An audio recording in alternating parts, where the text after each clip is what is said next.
ఓం నమః శివాయ. ఓం నమో నారాయణాయ. కర్మ నివారణ నరదృష్టి నివారణ కాళభైరవాయ నమో నమః. ఓం దిగంబరాయ విద్మహే అశ్వవాహనాయ ధీమహి తన్నో శ్రీ ఉన్మత్త కాళభైరవ శ్రీ వారాహి శక్తి దేవ్యై నమోస్తుతే. హరి ఓం. మా ఛానల్కి స్వాగతం.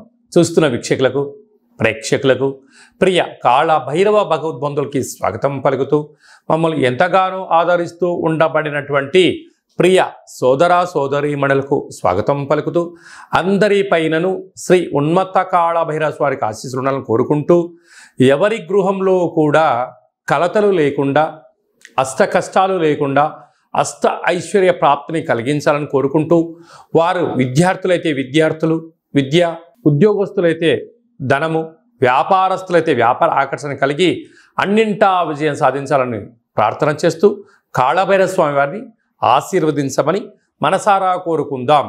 1వ తారీఖు 7వ నెల 2024 నుండి 15/7/2024 వరకు పుట్టినటువంటి వారందరికీ కూడా ముందస్తుగా జన్మదిన శుభాకాంక్షలు. గతంలో వివాహం చేసుకున్న వారికి వివాహ వార్షికోత్సవ శుభాకాంక్షలు. ద్వాదశ రాశుల్లో గ్రహ గమనాన్ని ఒకసారి వీక్షింపచేద్దాం. మేషరాశిలో కుజ భగవానుడు స్వక్షేత్ర సంచార స్థితి, వృషభ రాశిలో దేవగురు బృహస్పతి సంచార స్థితి, మిథున రాశిలో రవి శుక్ర సంచార స్థితి, కర్కాటక రాశిలో బుధ సంచార స్థితి, కన్య రాశిలో కేతు సంచార స్థితి, కుంభరాశిలో శని భగవానుడు స్వక్షేత్ర సంచార స్థితి, మీనరాశిలో రాహు సంచార స్థితితో ద్వాదశ రాశుల్లో గ్రహ గమనాలు ఈ విధంగా ఉన్నాయి. కర్కాటక రాశి వారికి ఒకవైపు అష్టమస్థాన శని సంచార స్థితి జరుగుతూ ఉండినను, జ్యేష్ఠమాస అమావాస్య శుక్రవారం ఆరుద్ర నక్షత్ర సందర్భంగా ఎలాంటి విధి విధానాలు పాటించాలో ఈ వీడియోలో సవివరంగా సంపూర్ణంగా తెలుసుకుందాం. కర్కాటక రాశిలో ఏ నక్షత్రాలు వస్తాయనగా, పునర్వసు నక్షత్రంలోని చివరి పాదం 4వ పాదము, పుష్యమి నక్షత్రంలో 4 పాదాలు, ఆశ్లేష నక్షత్రం 4 పాదాలు కలిపితే కర్కాటక రాశి. చాలామందికి పుట్టినటువంటి కాల సమయంలో డేటా బర్త్లో లేనటువంటి కారణం వలన పేరు యొక్క మొదటి అక్షరాన్ని అనుసరిస్తూ రాశిని తెలుసుకునే ప్రయత్నం చేద్దాం. హి, హు, హే, హో, డా, డి, డు, డే, డో అక్షరాల వారందరూ కర్కాటక రాశి జాతకులే.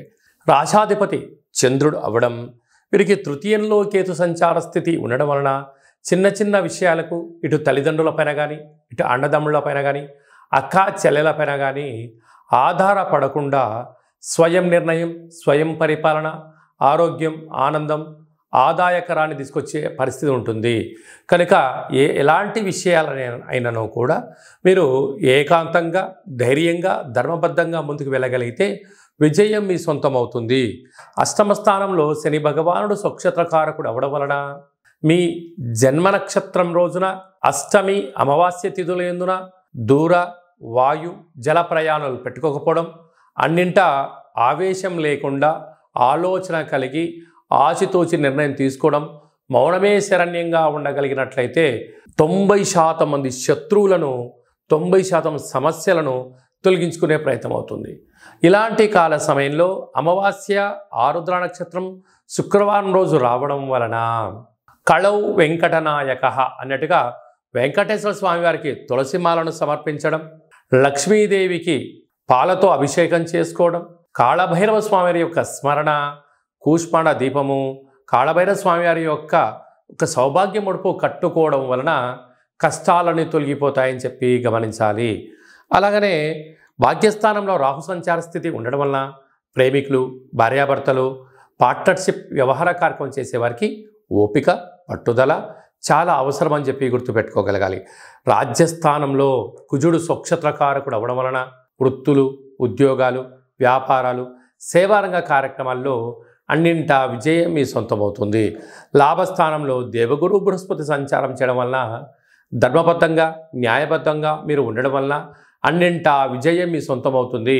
రియల్ ఎస్టేట్ వ్యాపారం చేసేవారు, నీటి వ్యాపారం చేసేవారు, హోటల్ వ్యాపారాలు, సాఫ్ట్వేర్లు, హార్డ్వేర్లు, వ్యవసాయ సోదరిమణులు, గృహ భవన నిర్మాణ కార్యక్రమం చేసేటువంటి వారికి ఓపిక, పట్టుదల, శుచి, శుభ్రత, ఆధ్యాత్మిక చింతన ఉండడం వల్ల అన్నింటా విజయం మీ సొంతమవుతుందని చెప్పి గమనించాలి.